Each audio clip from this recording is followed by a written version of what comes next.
सर्वव्यापेक चिद्रूप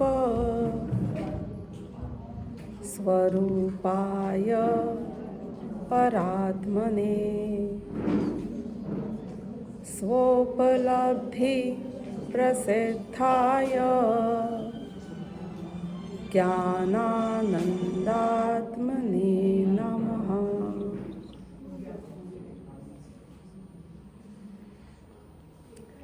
बहुत बार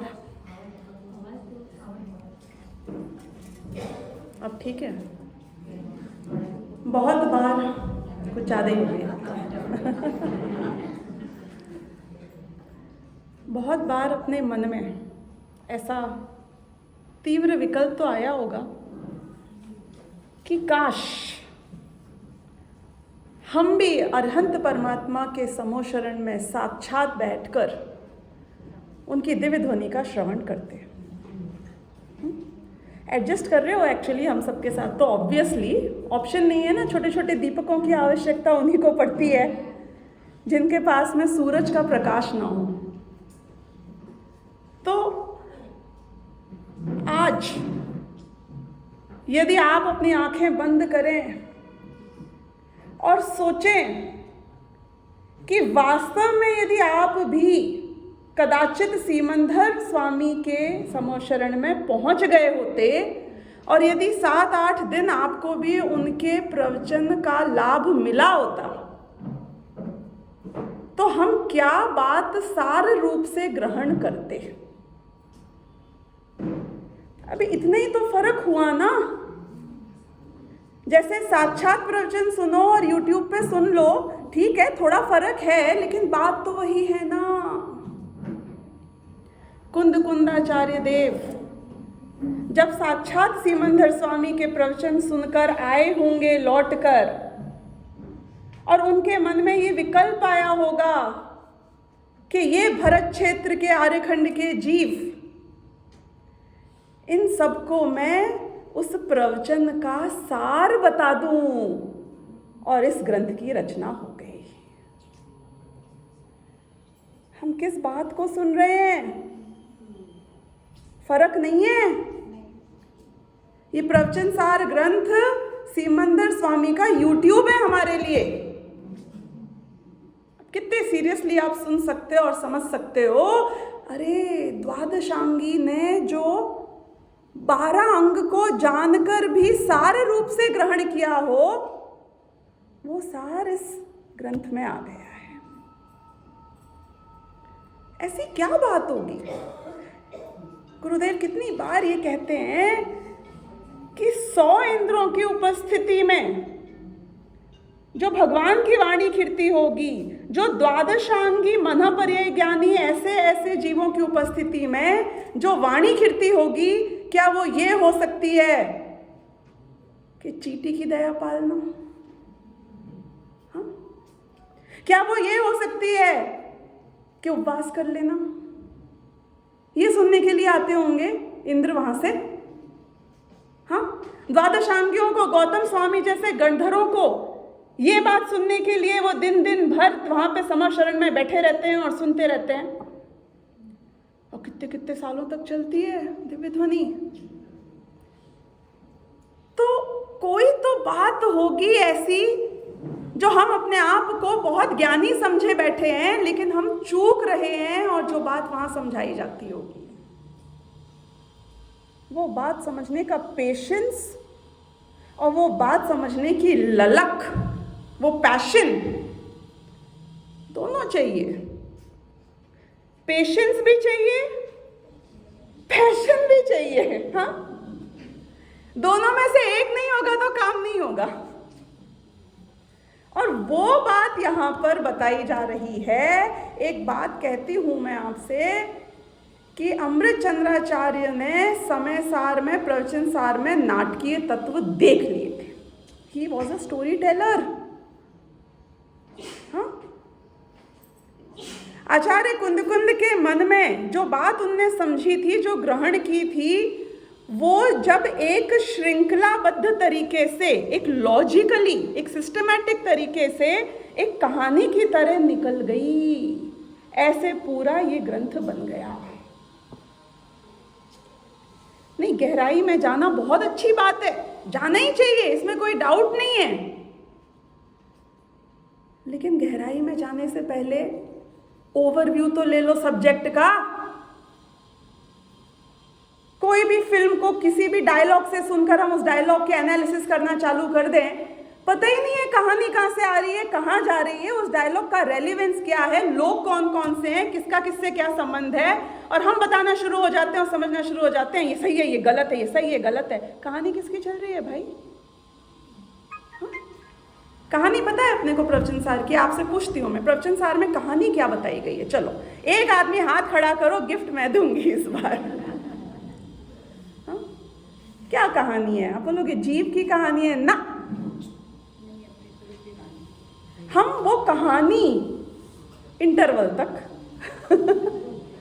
अगले 3-4 दिन में करने की कोशिश, कवर करने की करेंगे। हम वो बात करेंगे जो आचार्य कुंद कुंद सोचते थे और जो उनने सूत्र रूप से इस प्रवचनसार ग्रंथ में लिख दी। तो आप तैयार हो उस कहानी में मेरे साथ चलने के लिए? थोड़ा वह मुंह वो धोकर, कान वान मिचकाकर सुनना पड़ेगा। क्यों? क्योंकि ये वो बात है ना भाई, बहुत बहुत भारी काम कर रहे हैं हम, पोस्टमैन का जॉब कर रहे हैं, लेकिन बहुत भारी माल है ये। जितने वजन से मैं लाई हूं उतने वजन से ही आपको उठाना भी पड़ेगा। हाँ, आप तो ये जानते ही होंगे कि प्रथम श्रुत स्कंध की रचना चल रही थी आचार्य भूतबली और पुष्पदंत के द्वारा, और द्वितीय श्रुत स्कंध को बनाने का कार्य किया आचार्य कुंद कुंद ने। काइंड ऑफ पैरेलल था, बहुत स्पेसिफिक टाइम तो पता नहीं चलता है अपने को, काइंड ऑफ पैरेलल चल रहा था है एक ही समय में। जिस नमोकार मंत्र को हम अनादि काल से अनंत काल तक चलता हुआ कहते हैं ना, क्यों? क्योंकि उसके भाव अनादि काल से अनंत काल तक हैं। वो बात अलग है कि नमोकार मंत्र षटखंडागम का मंगलाचरण रूप से बहुत ही प्रिसाइज और शॉर्ट रूप से उन्होंने लिखा था, लेकिन नमोकार मंत्र मंगलाचरण रूप से आचार्य कुंद कुंद ने भी प्रवचनसार ग्रंथ में लिखा है। जानते हैं आप इस बात को? थोड़ा सा विस्तार हो गया, और दुनिया को शॉर्ट एंड स्वीट पसंद है, इसलिए नमोकार मंत्र ज्यादा प्रचलित हो गया। यहां पर जो उद्देश्य था आचार्य कुंद कुंद का वो ये था कि आप सभी उन सबको नमस्कार करते हो कि नहीं करते हो? कौन? कि जो अरहंत अवस्था में फ्रेश थी मेमोरी भगवान महावीर की, और भी हमसे तो काफी पहले हो गए ना। कुंद कुंदाचार्य के टाइम पर भगवान महावीर से तो कितना समय बीता होएगा? 500 साल, मतलब कितना फ्रेश हो गया नहीं? जैसे टोडरमल जी अपने लिए कितने फ्रेश हैं। तो उन्होंने अरहंत अवस्था रूप से तो भगवान महावीर को नमस्कार किया, जबकि वो सिद्ध बन चुके थे। क्यों? क्योंकि शासन काल उनका चल रहा है। अब आप ये देखना, आचार्य कुंद कुंद को साइकोलॉजी की भी क्या जबरदस्त पकड़ थी कि उन्होंने जिस तरीके से विषय उठाया और जिस तरीके से उसे आगे लेकर गए, सबसे पहले नमोकार मंत्र में तो 5 परमेष्टियों को नमस्कार करके बात खत्म हो गई। उसकी महिमा गाली चलो बाद में, ऐसो पंच नमोकारो, उसमें नहीं है वो तो महिमावाचक है। लेकिन आचार्य कुंद कुंद ने जो ये पहली इसकी 5 गाथाएं हैं, इसमें आप देखो कि किस साइकोलॉजिकल तरीके से सिर्फ नमस्कार नहीं किया, सिर्फ राइट सीक्वेंस में नमस्कार नहीं किया, मैं क्यों उन्हें नमस्कार कर रहा हूं ये भी बताया। पूरा कॉम्प्रिहेंसिव तरीके से उसमें सबको ले लिया, और फिर उसके बाद में उनको मैं महान क्यों मानता हूं, और ऐसा मैं क्या कर रहा हूं जो मैं बताने वाला यहां पर बैठा हूं, मतलब मुझे इस चीज का हक क्यों मिला कि मैं तुमको ये बात समझा सकता हूं, और तुम पढ़ो तो क्यों समझो। ये सारी बात पहली 5 गाथाओं में आ गई है। सुने, अपन पढ़े, आचार्य कुंद कुंद की भाषा में ही सुनेंगे तो मजा आएगा। ठीक है, क्या कहते हैं ये? एस सुरासुर मणु सिंध वंदिदम धोई घाई कम मलम। देखो, संसारी जीव थे हम, चमत्कार को नमस्कार तो हमारी रग रग में बसा हुआ था। नहीं, जानते हैं वो बड़े इवेंट में कौन जाता है पता है? वहां पे लिखा हो नरेंद्र मोदी आ रहे हैं, अभी के अभी हम पहुंच जाएंगे, फिर कन्विंस करने की जरूरत नहीं है। तो क्या बोल दिया उनने कि तुम संसारी हो ना, तुम्हें महिमा किसकी है? सुरों की है, असुरों की है, नरेंद्रों की है, चक्रवर्तियों की है। तुम्हारे राजा जिसको जाकर पूजते हैं ना, मैं उनकी बात कर रहा हूं। क्या साइकोलॉजी पकड़ी, रग पकड़ी। कौन एस सुरासुर मनुसिंद वंदिदम। क्यों? तुम कौन क्या समझते हो अपने आप को? मनुष्य समझते हो, तुम्हारे राजा आते हैं। हाँ? तुम देवता समझते हो, तुम्हारे राजा आते हैं। तुम असुर समझते हो, तुम अपने आप को जो समझो। तुम सबके राजा जहां पहुंचते हैं और जिनकी वंदना करते हैं। और क्यों वंदना करते हैं? क्योंकि धोई घाई कम मलम।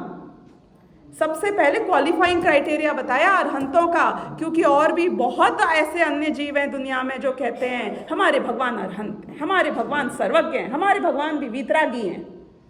बोले हमारा क्राइटेरिया कैसे है कि 4 घाती कर्मों का नाश हो गया है, हम उन्हें अरहंत कहते हैं।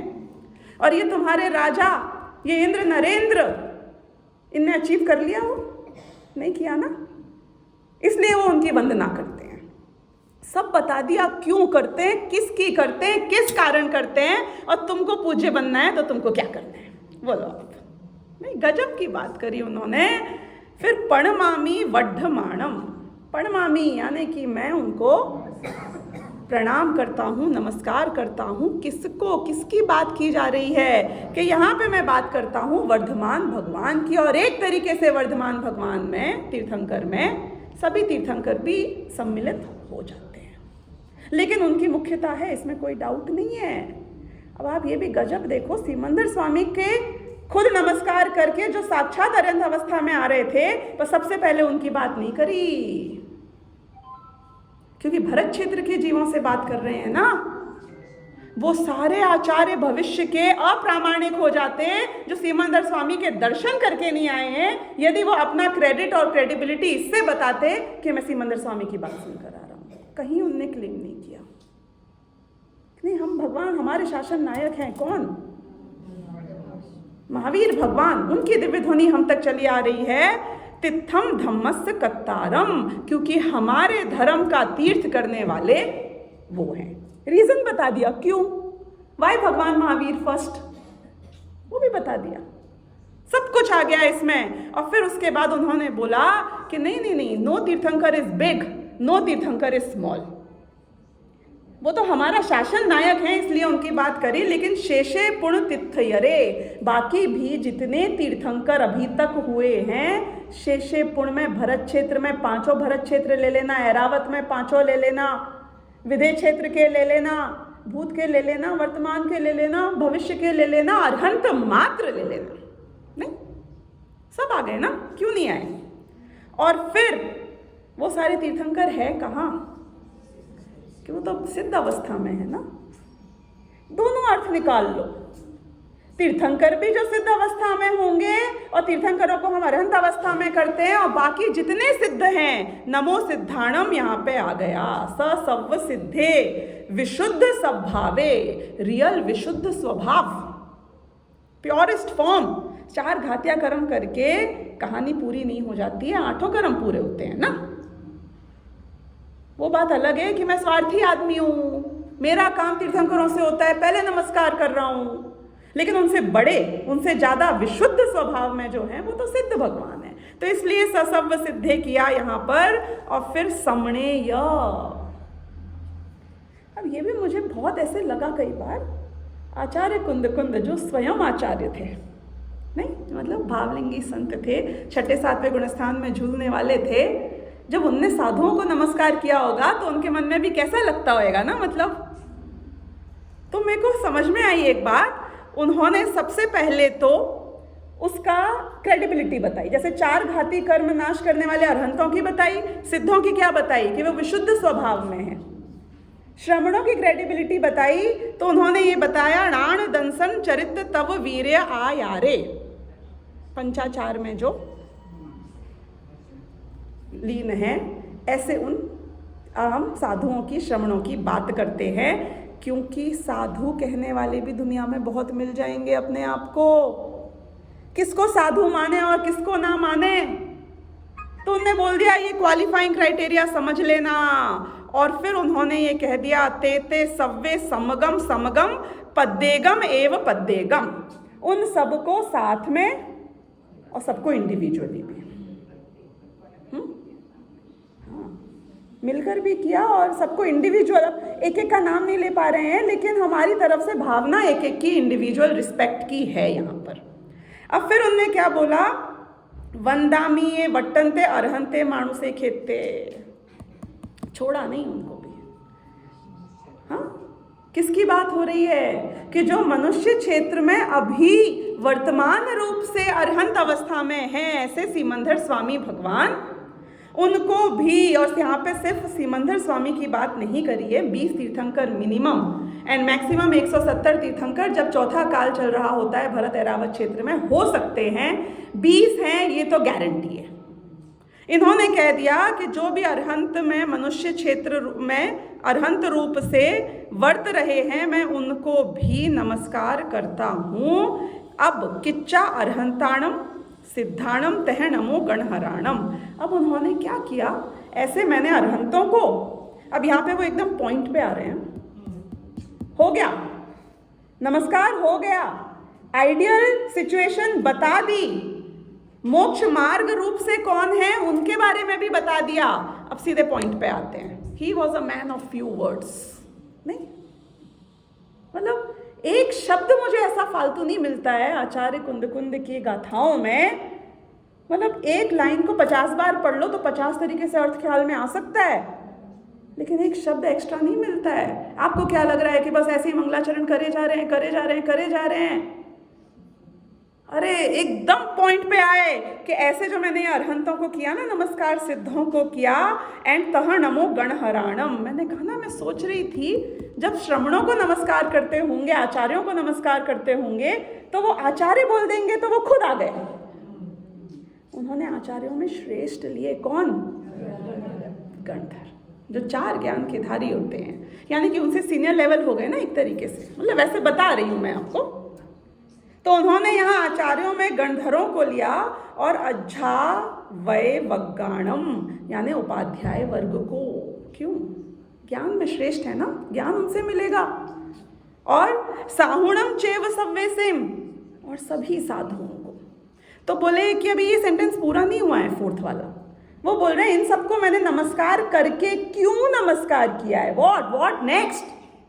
तो वो कहते हैं कि तेसिम उनके विशुद्ध दंसणाण पहाण आसमम समासेच।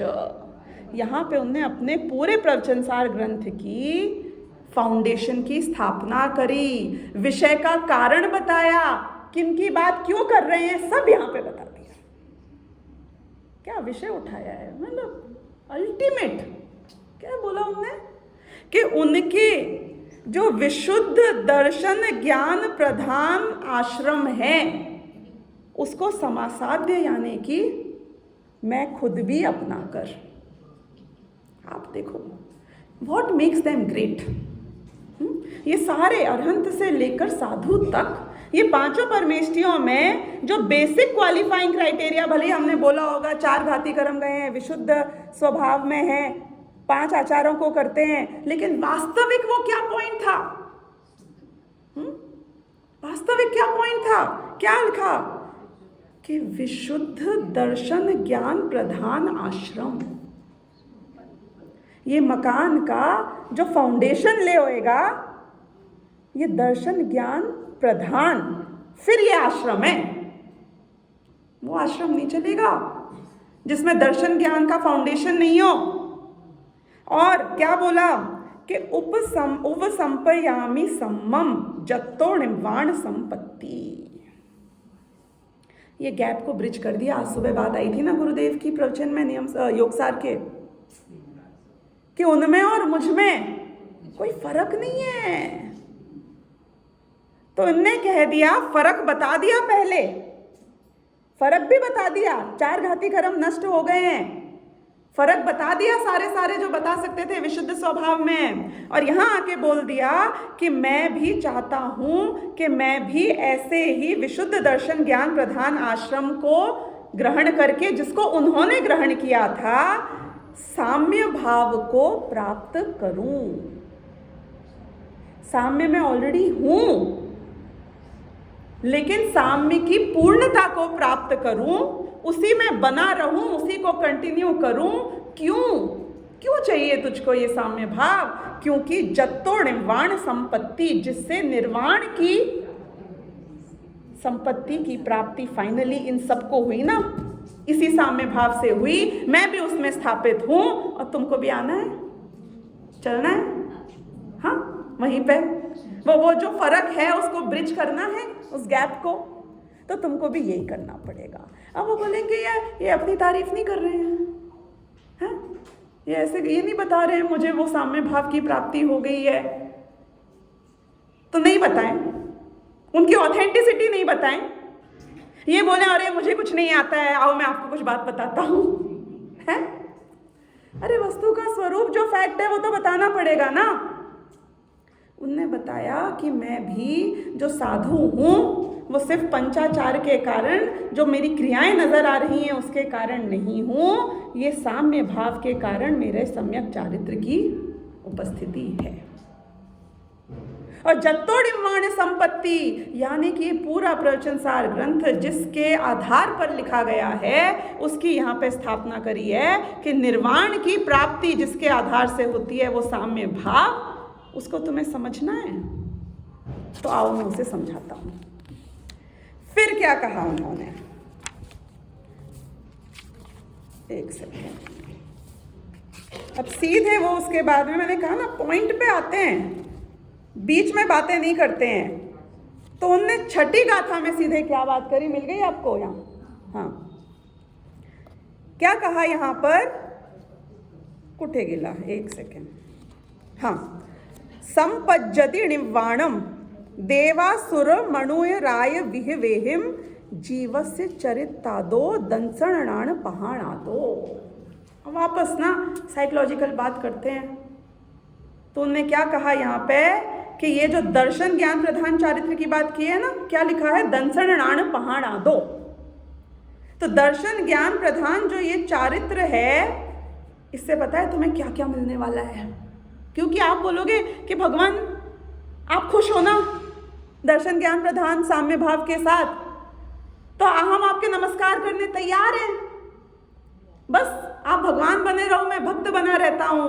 तो उन्होंने बोला कि सुन, तुझको क्या बनना है? तुझको चल तेरी बात करते हैं, मेरी बात छोड़ दे एक बार के लिए। मुझे तो भगवान बनना है, मैंने तो 5 परमेष्ठियों का नमस्कार कर लिया है। तुझे तो वो देव बनना है ना, वो इंद्र बनना है ना, वो राजा बनना है ना। तुझे तो दुनिया का सक्सेस चाहिए कि नहीं चाहिए वो बोल। आप नहीं आते हो, मेरे पास इतने लोग आते हैं कि ये शास्त्री वकर ने भेज दिया हमारे बच्चों को, तो फिर ये तो दीक्षा ले लेंगे, हैं? फिर तो ये शादी नहीं करेंगे, शादी भी कर लेंगे तो भी बिजनेस ठप्प पड़ जाएगा, पिता का बिजनेस नहीं संभालेंगे, नौकरी करने नहीं जाएंगे। वैराग्य भाव इतना भर दोगे तो दुनिया में तो फेल हो जाएंगे ना। तो हमें ऐसा लगता है कि आचार्य कुंद की बात मानकर यदि हमें भी ये साम्य भाव की बहुत महिमा आ गई तो संसार में तो फेल कहलाएंगे, भले ही मोक्ष में हम आगे बढ़ जाएं। तो उन्होंने बोला आपको पता है ये सारे जो बड़े बड़े पद हैं ना, जिनको तुम दुनिया में सफल मानते हो, जिसको एस्पायर करते हो, वो तो ये साम्य भाव की जो क्या बोलते हैं वेस्टेज होती है ना, रिजेक्ट माल होता है, उसमें प्राप्त हो जाता है। हाँ, अपद तो है, लेकिन मैं ये बता रही हूं कि ये तो इसके परचूरण में मुफ्त में प्राप्त हो जाता है। अपन 500 रुपए की 1000 रुपए की सब्जी लो तो फ्री में देता है ना, धनिया मिर्ची, क्या बोलते हैं उसको, रूंगन। तो बोले ये तो तेरे को रूंगन में प्राप्त हो जाएगा। ये सारे के सारे ये यहाँ लिखा है, ये मैं नहीं बता रही हूं। क्या ये बोलते हैं कि देव असुर मणुय राय के वैभव, यानी देवों के, असुरों के, मनुष्यों के जो राजा होते हैं, सबसे बड़ी बड़ी पदवी वाले होते हैं, उनके वैभव को प्राप्त करते हुए, यानी जो फेल हो जाते हैं मोक्ष मार्ग में, फेल हो जाते हैं मतलब टोटल फेल नहीं होते हैं, उनने समझो उपशम श्रेणी में चढ़े, गिर गए, फेल हो गए ना, मोक्ष नहीं प्राप्ति हुई ना, साधु बने, मोक्ष की प्राप्ति नहीं हुई, उसी में आयु समाप्त हो गई। तो ऐसे रुंगण में इन सारे भवों को प्राप्त करते हुए फाइनली दोनों हाथों में लड्डू हैं, ये भी मिलेगा वो भी मिलेगा। तो ऐसे उन्होंने बताया कि लेकिन जीव को जो इन सब की प्राप्ति होगी वो चारित्र से होगी। अब यहाँ चारित्र को ग्लोरीफाई किया गया, और वो चारित्र कैसा है कि जो दर्शन ज्ञान प्रधान है, यानी कि नीड क्रिएशन की गई कि सबसे पहले आप सम्यक दर्शन सम्यक ज्ञान की प्राप्ति कर कर सम्यक चारित्र की प्राप्ति करोगे तो संसार में भी अगर तुमको उत्कृष्टतम वैभव चाहिए तो वो भी मिलेगा। क्यों? क्योंकि उसका लालच देते हैं यहाँ पे आचार्य, ऐसी बात करते हैं। हाँ, कह रहे लालच नहीं देते हैं, तुझे बिठा के रखते हैं, तू भाग जाता है, तू बोलते हैं मुझे तो वो चाहिए, मुझे तो वो चाहिए, बोलते हैं हाँ वो भी मिलेगा और उसके अलावा बहुत कुछ और मिलेगा, तू बैठ तो सही, बात सुन पहले आगे की। मतलब गजब नहीं, साइकोलॉजिकल अंडरस्टैंडिंग देखो, इनने ग्लोरीफाई भी नहीं किया लेकिन बीच बीच में दिखा दिया कि भाई जिस चीज से भी अट्रैक्ट हो रहा है ना, बद्दू छे खावा रसमलाई पण छे, आओगे ना, आओ बैठो बैठो, ठीक है। अब फिर वो क्या कहते हैं, असली गाथा, सबसे बड़ी गाथा राजकुमारी जी ने भी बोला था, साम्य भाव की बात चल रही है, चारित्र की बात चल रही है। अब यहाँ भी इन्होंने गजब की बात करी। कितना समय बाकी है मेरे पास? 5 मिनट, 11:15 है क्या? चलो वेरी गुड, तो मेरी 10 गाथाएं हो जाएंगी। ओके, नहीं क्योंकि अभी ब्रीफिंग करनी है ना, क्या करूँ।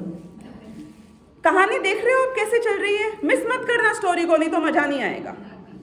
5 परमोष्टियों में नमस्कार किया सीक्वेंशली, रीजन बताया क्यों महान है, ये बताया मैं उनको नमस्कार क्यों करता हूं, क्यों? क्योंकि मैं भी जिस साम्य भाव को प्राप्त कर चुका हूं, कौन सा साम्य भाव कि जो ज्ञान दर्शन प्रधान है, उसको ही पूर्णता को प्राप्त करने के लिए जो उन्होंने प्राप्त कर ली है, इसलिए मैं उनकी यहाँ पे वंदना करता हूँ। तो अभी आपके एक सुर्रा छोड़ दिया, ये साम्य क्या होता है, हाँ हमें भी बताओ ना। और ये वही है जिससे देव इंद्र बनोगे और जिससे तुम भगवान भी प्राप्त हो जाओगे, ये वही है। तो अब हम और ऊपर खड़े हो गए, नहीं अब बताओ, हमको सुनना है इस बारे में। तो बोले एक बात बताऊं, चारितम खलु धम्मो, क्यों, ये क्यों बताया? मैं आपको एक अलग बात बता रही हूँ रमा बहन, सुनना। नॉर्मली हमें कोई काम बताया जाता है तो हमारे मन में क्या आता है, बहुत डिफिकल्ट होएगा ना, है? मतलब कोई इतना बड़ी चीज मिलने वाली है, इतना बड़ा काम करना है जो बड़े बड़े लोगों ने किया, जो ये करते हैं, तो बहुत डिफिकल्ट लगता है हमको ये काम करना कि ठीक है करेंगे, मेहनत बहुत होएगी क्या, है? तो उन्होंने पता है क्या बोला, चारितम खलु धम्मो। हाँ, अग्नि को उष्णता में कितनी मेहनत लगती है बताओ मुझे, है? वो नहीं करना पड़ेगा जो तुम्हारा स्वभाव नहीं है। ये करने को नहीं कहेंगे कि उल्टी गिनती गिनो। एक बात बताऊं, 8 साल के बालक जितना दिमाग है आपके पास है, नहीं है? हाँ, अगर 8 साल के बालक जितना दिमाग है तो केवल ज्ञान की प्राप्ति हो जाती है जीवों को। यहां तो सम्यक दर्शन की बात हो रही है। हाँ, ऐसे कौन सी तुमसे खड़ी चढ़ाई करवा रहे हैं। गजपंथा क्या दर्शन करना मुश्किल है, लेकिन चारित्र की प्राप्ति करना आसान है। सच बता रही हूं मैं आपको, ये लिखा है आचार्य कुंद ने। क्यों? क्योंकि चारितम खलु धम्मो, ये मेरा स्वभाव है, मुझे नेचुरल रहना है, मैं कुछ नहीं करूं वो कार्य करने के लिए बताया जा रहा है यहाँ पे, जो सहज होता है और होता रहेगा। तो सबसे पहले उन्होंने बताया कि ये इजी है। क्यों? क्योंकि ये चारित्र मेरा स्वभाव है। मैं पूछूंगी मैं कर सकता हूं क्या? अरे हाँ बिल्कुल, एकदम इजी है, तुमको ही आता है सबसे बढ़िया ये काम करना, वो काम करने बता रहे हैं। तो अभी अपने को लगा हाँ सही बात है, सुन सकते हैं, समझ सकते हैं, कर सकते हैं भाई। तो अब क्या करना है? वो धर्म कैसा है कि वो धर्म साम्य है, समता भाव है। अब वो ये बात समझ में नहीं आई, ये गुस्सा करना मेरा स्वभाव है कि समता में रहना मेरा स्वभाव है? क्योंकि जब कोई 2 थप्पड़ लगा दे तो गुस्सा तो मुझे बहुत नेचुरली आ जाता है और शांत रहना अननेचुरल लगता है। बात नहीं समझ में आई ना, नहीं पची नहीं हमको, भगवान ने बोली है लेकिन ये बात यार मतलब गड़बड़ हो गई। कोई अरहंत परमात्मा जो मेरे अंतरंग में झांक के देख सकते हैं, प्रत्यक्ष रूप से मेरी आत्मा को वो जान सकते हैं, उनने मेरा ये स्वभाव बताया कि गुस्सा करना मेरे लिए स्वभाव नहीं है, स्वाभाविक नहीं है, लेकिन साम्य में रहना मेरे लिए स्वाभाविक है। समता भाव है वो धर्म। कि वो समता भाव कैसे प्राप्त होगा, मुझे मेरे नेचुरल फॉर्म में कैसे आने मिलेगा? कि देखो ये समता भाव इसलिए नहीं हो रहा है क्योंकि तूने अपने दिमाग में बहुत सारे भ्रम पाल रखे हैं। भूत है कि नहीं है दुनिया में? वो वाला समझे, कौन सा वाला है जो फिल्मों में दिखाते हैं? वो चुड़ैल वाला उल्टे पांव वाला, सफेद बाल वाला, है आंखें सफेद वाला, है कि नहीं है? है। आप ऐसे प्रवचन सार ग्रंथ और सामने समय सार भी रखा हुआ है और आप ऐसी झूठ बात बोलते हो, क्या अज्ञानियों की कल्पना में है ना? नहीं है? केवल ज्ञानी ने उस भूत को जाना है कि नहीं जाना है? चलो बताओ मुझे, कहाँ जाना? वो तो सिर्फ सत को जानते हैं, असत को नहीं जानते हैं। कि तुम अज्ञानियों के भ्रम में उसका जो अस्तित्व है उसको नहीं जान पाएंगे केवल ज्ञानी। तो ये जो साम्य भाव मेरे प्रकट नहीं होता है वो मेरे भ्रम के कारण प्रकट नहीं हो रहा है। इसका मतलब है अपने दिमाग में केमिकल लोचा है, गड़बड़ है, हर चीज को गलत मान रखा है, हर चीज को गलत मान रखा है। मतलब हद होती है, समझ लेना। आप जो मानते हो ना वो उसको उल्टा एग्जैक्टली राइट है। सही में यही वस्तु का स्वभाव है, ये यहां पे बता रहे हैं। देखो इस बात पे मुझे एक बहुत सीरियस बात भी कहनी थी, मौका सही है तो बोल देती हूँ। हम समय सार ग्रंथ का स्वाध्याय करते हैं, बहुत बढ़िया काम करते हैं, डॉक्टरी पढ़ी नहीं है और सर्जरी करने निकल चलते हैं। ऐसे ही करना चाहिए ना, फोड़ा है तो सर्जरी कर दो, पेट काट दो, क्या होएगा? कि वो ही होगा जो गधा मिचली खा के मर जाता है। क्यों ये बात कर रही हूं मैं? इसलिए कर रही हूं कि खीर के ऊपर तुम जब वो गार्निशिंग करते हो ना ड्राई फ्रूट्स की, खीर कहाँ है? खीर होनी चाहिए कि नहीं होनी चाहिए? प्रवचन सार ग्रंथ वो खीर है, उसके ऊपर आधारित समय सार ग्रंथ लिखा गया है। आपको पता है स्व समय पर समय की चर्चा यहां आई और उसके बाद में उन्होंने सेकंड लेवल पे समझा कि वो जस्टिस यहाँ पे उस विषय का नहीं हो सकता है, तो उसके लिए समय सार ग्रंथ बाद में लिखा गया है। समय सार में मंगलाचरण मिला आपको ऐसा पंचपरमेष्टियों का? कर लिया था उनने ऑलरेडी प्रवचन सार में पार्ट 1 में, वो तो पार्ट 2 है। नंबरिंग की जरूरत नहीं है ना पार्ट 2 में, वापस जान लिया था आपने। तो एक एक बात समय सार ग्रंथ की इस पर आधारित है कि आप प्रवचन सार की विषय वस्तु को समझते हो। आपका यदि बच्चे के साथ डीएनए टेस्ट कराया जाए तो क्या निकलेगा? आपका बच्चा है तो आपका ही निकलेगा ना। और आप बोलो कि मैंने न्यूज़पेपर में छापा है, देखो ना छापा है मैंने कि मेरा इससे कोई लेना देना नहीं है, सांप की औलाद है ये। सांप की औलाद में भाई साहब माँ होती है कमीनी, पर ठीक है कोई बात नहीं, तुम नहीं समझते हो, मेरा इससे कोई लेना देना नहीं है। पर डॉक्टर के पास जाएगा, डीएनए टेस्ट कराएगा तो क्या निकलेगा? तू जो कहता है ना ये बच्चा मेरा नहीं है, वो इस प्रिमाइस पे है कि ये बच्चा तेरा है। प्रवचन सार ग्रंथ है, ज्ञान प्रधान कथन है, डीएनए टेस्ट है, वस्तु का स्वरूप है, झूठ नहीं बोल सकता है, गलत नहीं बोल सकता है, भगवान की वाणी है। समय सार में दृष्टि प्रधान कथन है। दृष्टि प्रधान कथन है यानी कि न्यूज़पेपर में तुमने अनाउंस कर दिया ये बच्चा जो मेरा है वो अब मेरा नहीं है। तुमने नहीं है समझ लिया, है ही नहीं समझा। पहले सर्जरी करने निकल गए हम, भेद विज्ञान करने निकल गए, लेकिन आत्मा की एनाटॉमी क्या है, कंस्ट्रक्ट क्या है, द्रव्य गुण पर्याय का स्वरूप क्या है, त्रिकाली पर्यायों की अवस्थिति कैसे होती है, कुछ नहीं पता है हमको। सबसे पहले ऑपरेशन ज्ञान तत्व और ज्ञेय तत्व का होगा, उसके बाद में तुम जाना और राग से ऑपरेशन करना। बहुत बड़ी गड़बड़ होती है। अब मैं बताऊं क्या गड़बड़ होती है। उल्टा भ्रम की बात कर रहे थे ना, इसलिए ये बात आ गई कि मैं राग से तो अपने आप को भिन्न मानता हूं।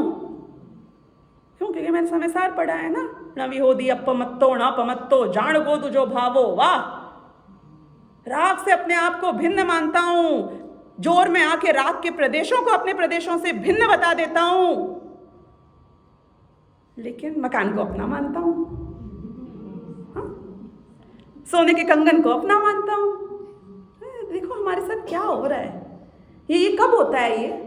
ये तब होता है जब प्रवचन सार पढ़े बिना समय सार पढ़ा जाता है, या प्रवचन सार की विषय वस्तु समझे बिना समय सार की विषय वस्तु पे चला जाया जाता है। इसलिए राग से भिन्न मानता है और जीवों को मसल देने में हिंसा नहीं समझता है। आप बोलते हो कि हम नहीं करते हैं जीवों की हिंसा, अब खुद की तो कर ही रहे हो ना, नहीं कर रहे हो? आंसू तो बहते हैं ना परद्रव्य को अपना मानकर। अरे मैं अभी परद्रव्य को राग की कमजोरी के कारण आंसू बहने की बात नहीं कर रही हूं। उल्टा मानते हैं, अपने राग को पराया कर दिया और परद्रव्य को अपना मान लिया। ये मोह है कि नहीं है? बताओ मुझे। मैंने उपवास किया, मैं उपवास करता हूं, मैं ये नहीं खाता हूं, मैं वो नहीं खाता हूं, ऐसा मानता है? मानता तो हूं। राग मेरा नहीं है पर ये सारे कार्य करते हो तुम। मोह, ये सब मोह के उदाहरण है। पहले अपनी मान्यता का ऑपरेशन करना पड़ेगा कि नहीं करना पड़ेगा? पहले अपने ज्ञान को व्यवस्थित करना पड़ेगा कि नहीं करना पड़ेगा? उसका मैटर कहां से, खीर कहां से मिलेगी तुमको? कि वही प्रवचन सार ग्रंथ से मिलेगी। और जब मोह छूटेगा ना तो क्षोभ छूटेगा। क्षोभ क्या होता है? देखो चारित्र है ना, क्षोभ छूटने पर चारित्र होता है, लेकिन क्षोभ तब तक नहीं छूटता है जब तक कि मोह नहीं छूटता है? राग द्वेष पहले मान्यता में छूटेंगे फिर वास्तव में छूटेंगे। तो हमें काम कहाँ करना है सारा का सारा? देखो ये पंखा खोलना है तो कैसे खोलोगे? एक सीढ़ी मंगाओ, नहीं थोड़ी ऊंची, फिर उसके ऊपर चढ़ो, फिर पंखे को ऐसे ऐसे करके घुमाओ, बराबर है ना? क्यों? कि उस पंखे को खोलना है तो वहां, यहां खोलना है, मैं वहां क्यों जाऊंगा? क्योंकि वो स्विच किधर है? चारित्र का स्विच किधर है? वो मोह में। असली हवा कब मिलेगी? जब पंखा खुलेगा। असली हवा तब नहीं मिलेगी जब तुम यहां से चल के उस स्विच को खोलने जाओगे। तो इसलिए वो कहते हैं कि पंखा चाहिए, तुम्हें सुख की प्राप्ति करनी है, साम्य भाव आएगा जब चारित्र होगा, लेकिन वो चारित्र मोह के जाए बिना नहीं आएगा। और वो जो परिणाम है वो किसका परिणाम है? वो ठीक है भगवान हटा दो मेरा, ओके मैं तैयार हूं ऑपरेशन कराने के लिए, आप मेरा राग वाग मिथ्यात्व भ्रम सब निकाल दो। बोलो कौन सी टेबल पे लेटना है अपने को? हाँ, कौन निमित्त, कौन गुरु, कौन क्रिया? तो एक एक शब्द यहाँ पे वेस्ट नहीं है, एक एक शब्द अपनी व्याख्या रखता है कि ये परिणामों अपणों हूं, ये आत्मा का परिणाम है, ये मेरे स्वयं की पर्याय है, मेरी अवस्था है, ये साम्य भाव है। यानी कि ऑपरेशन मुझे करना है और खुद का करना है। यहाँ पर बोलो आप, यहाँ पर अगेन उनने बहुत सारी बातें खोल दी हैं। पेटा खोला है, अभी बंद नहीं किया है। क्यों? क्योंकि उनको परिणाम की बात करनी है, उनको आत्मा की बात करनी है, आत्मा परिणाम रूप होता है ये बात बतानी है, और फिर उनको मोह हटाने के लिए क्या क्या चीज़ें समझनी पड़ेंगी वो सब भी आगे जाके समझाना है। फिर ये क्या कहते हैं इसके बाद, मैं तो 11:15 ही बंद करूंगी, कितनी घड़ी देख लेना आप। हाँ, फिर 8वां, अब उनने बोला देखना, अब ये एकदम समय सार जिनके दिमाग में एकदम फ्रेश है ना, उनको सारी बातें यहाँ उल्टी लगेंगी, लेकिन क्या करें, अब नर्सरी में आए हो सर्जरी पढ़ने के बाद तो जो होगा सो होगा ही, लेकिन ये समझे बिना वो समझ सही नहीं होगी। ये क्या कहते हैं कि ये जो अग्नि है ना, उससे गर्म कर दो पानी को, तो वो पानी है ना, वो उस समय अग्नि का ही काम करेगा। मतलब समझ रहे हो आप मैं क्या कह रही हूँ? उस पानी को अग्नि मानना। बहुत गर्मी लग रही है, उबलते हुए पानी को अपने ऊपर डाल लेते हैं कि नहीं, ये तो पानी है ना, हम तो भेद विज्ञानी हैं, उष्णता के परमाणु अलग हैं और पानी का स्वभाव शीतल है, त्रिकाली, तो इसलिए तो मैं इस पानी को डाल लूंगा और मुझे शीतलता मिल जाएगी। मूर्ख जल जाएगा। जिस समय आप शेर आए ना सामने, उसको भगवान आत्मा समझ के, शरीर भिन्न है शेर का और आत्मा भिन्न है शेर की। हमारे तो भगवान महावीर भी शेर की पर्याय में थे और शेर को पुचकारने चले जाना। शेर क्या करेगा? वो अपने स्वभाव को फॉलो करेगा, क्योंकि उस समय वो जीव भले ही भगवान महावीर का भी होता ना, तो भी हिरण को तो मारने वो शेर ही गया था। वही भगवान महावीर का जीव हिरण को मारते वक्त तो उसको भगवान आत्मा नहीं जगा था ना। तो जिस समय जिस पर्याय रूप से जो द्रव्य होता है वो वही होता है, ये बात यहाँ पे बताई जा रही है। आप भगवान आत्मा हो तो निगोद नहीं जाना चाहिए ना। बोलो आप, मैं भगवान आत्मा हूं, मैं किसी की हत्या कर दूं और मैं जाके बात करूं वहां पे कोर्ट में कि देखो आचार्य कुंदकुंद ने लिखा है। एक और आपको बात बताती हूँ, हमारे जो मुनिराज होते हैं ना, वो कैसा जीवन जीते हैं, जरा सोचना इस बारे में। अपने शरीर से तो अपने को प्रति समय भिन्न मानकर जीते हैं, ये पक्की बात है, क्योंकि सम्यक दृष्टि भी है और 3 कषाय चौकड़ी के अभाव पूर्वक उनकी राग भी नहीं है। लेकिन राह में पड़ने वाली चींटी को, उसकी आत्मा और शरीर को एक मान के आचरण करते हैं। आप बात समझ में आई मैं क्या कह रही हूँ? वो ही आचार्य कुंदकुंद जब ईर्या समिति पूर्वक चलते होंगे तो वो चींटी की आत्मा भिन्न है और शरीर भिन्न है, और वो तो वैसे ही एक इंद्रिय कोई जीव हो कि 3 इंद्रिय जीव हो, वो तो संसार में रुल ही रहे हैं। तो मर गए, हम क्या कर सकते हैं, एक द्रव्य दूसरे द्रव्य का करता नहीं है, ये घटित करते होंगे उसमें। वहां तो एक मान के आचरण करते हैं, तो अपनी आत्मा को अपने शरीर से भिन्न मानते हैं। उनको एक मान नहीं रहे हैं, सुनना, उनके एक क्षेत्रावगा संबंध में जो निमित्त नैमित्तिक संबंध से दुख होता है, उस रूप में जीव और शरीर को एक देखकर, व्यवहार से देखकर फिर उसका आचरण होता है। तो यहां पर ये कहते हैं कि परिणमति जेण दव्वम, जो द्रव्य जिस रूप से परिणमित होता है, तक कालम तममयम, उस काल में वही होता है। यानी कि वो पानी यदि गर्म है, उबल रहा है, तो उस काल में अग्नि मानना। वो लोहा यदि लाल तपा हुआ है तो उसे अग्नि मानना। क्यों? तमहा धम्म परिणतो आदा धम्मो मुणे यव्वो। अब वापस 1 तीर 2 निशाने, अगली वाली गाथा में जो बात करने वाले हैं वो भी बता दी। और धर्म से बात शुरू हुई थी ना, हमने कहा था धर्म धर्म धर्म करना है। ये धर्म कहाँ मिलेगा? लाइब्रेरी में मिलेगा, मंदिर में मिलेगा, तीर्थ स्थान में मिलेगा, सिद्धशिला में मिलेगा। उन्होंने कह दिया कि धर्म अगर पंचम काल के अंत तक रहेगा तो बताओ कहाँ रहेगा? शिलाओं में रहेगा, सोने के पत्रों में रहेगा। धर्मात्मा जीवों में रहेगा। न धर्मो धार्मिकैः विना। यानी कि उनने कहा कि जो धर्म रूप से परिणत आदा यानी आत्मा है, वो ही धर्म है। तुम्हें धर्म करना है।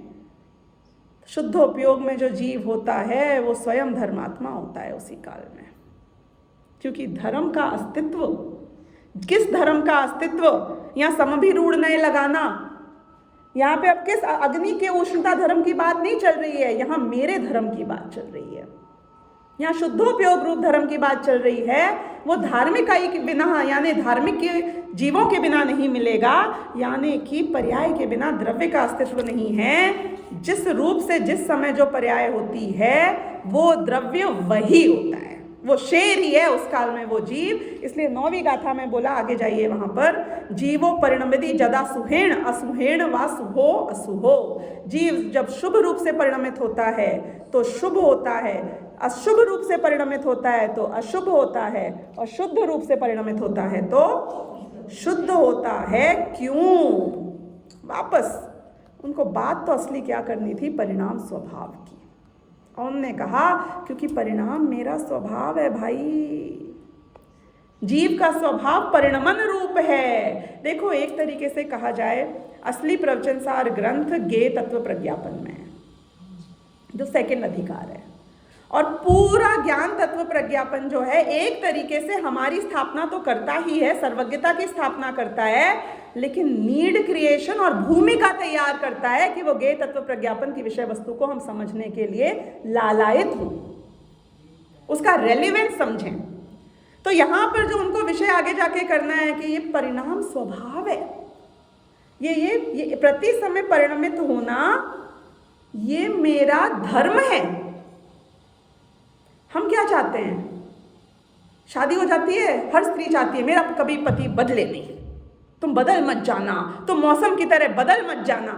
हर पति चाहता है पत्नी से बदल मत जाना। बच्चों से तुम क्या चाहते हो? तेरी शादी हो जाएगी, तू बदल मत जाना, तू विदेश चला गया, तू बदल मत जाना। हमको हर चीज से शिकायत है, शरीर से शिकायत है। बूढ़ा हो रहा है, बदल नहीं जाए, नई साड़ी पुरानी हो जाए चलेगा, बदल मत जाना, बदल मत जाना। हमको सारी दुनिया में क्या चाहिए? हमारे संयोग नहीं बदले, महिला मंडल ऐसा का ऐसा रहे, हमारे आसपास के विद्वान ऐसे के ऐसे रहे, मेरे दोस्त, मेरे संबंधी, संयोग। हम चाहते हैं कुछ मत बदले दुनिया में। वो बोल रहे क्यों इम्पॉसिबल चाहता है? ये भ्रम नहीं है, ये भ्रम नहीं है। दुनिया भी बदलेगी और तू भी बदलेगा, ये स्वभाव है? जो स्वभाव है उससे शिकायत है तुझे, तो तू कैसे सुखी हो सकता है? बता। ये भ्रम तो खत्म करना पड़ेगा ना। आश्चर्य इसका नहीं है कि चीजें बदल क्यों रही हैं, आश्चर्य इसका है कि अभी तक टिक कैसे गई है। इस नजर से दुनिया को देखना। अपना बेटा अभी तक अपने को पूछता कैसे है, आश्चर्य तो मुझे इस बात का है। हाँ, अभी तक भूला कैसे नहीं, हम अभी तक इस मनुष्य भव में हैं कैसे और स्वस्थ कैसे हैं, इस बात का आश्चर्य होना चाहिए। बीमारी का आश्चर्य नहीं होना चाहिए। मैं आपसे पूछूं और क्या न्यूज़ है और क्या खबर? अभी भी स्वस्थ हूं, बड़ी खबर है ये तो। बीमार हो गया, ओ ठीक है, मतलब वो तो ठीक है ना, नहीं ऐसे ही नहीं होना चाहिए। जिस दिन हमें जुकाम हो जाए, सर दर्द हो जाए, दस्त लग जाए, कमर दुख जाए, बीमारी आ जाए, तो नॉर्मल लगना चाहिए। और जिस दिन ये सब नहीं हो तो एबनॉर्मल लगना चाहिए, क्योंकि परिणमन वस्तु का स्वभाव है। ये आपको लगता है सुनने में एक बहुत छोटी सी बात है, लेकिन जैसे कि राजकुमारी बहन बोल रही थी, ये एक एक सिद्धांत, ये एटम बम है। ये सारी दुनिया में शांति ला सकता है। उल्टे रूप में बता रही हूँ, कोई बात नहीं, लेकिन इफेक्ट बता रही हूँ। दिखता इतना छोटा है, पर इसका असर हमारे जीवन को आमूल चूल बदल सकता है। आज नहीं, हमारे अनंत काल के जीवन को बदल सकता है। तो इस तरीके से हमने इन 9 गाथाओं को जितना हो सका उतना आज ब्रीफिंग करी है। आगे हम एक एक लेक्चर में कोशिश करेंगे कि हम कहानी की तरह पूरी बात क्या वो कहना चाहते हैं इसको समझते चलें।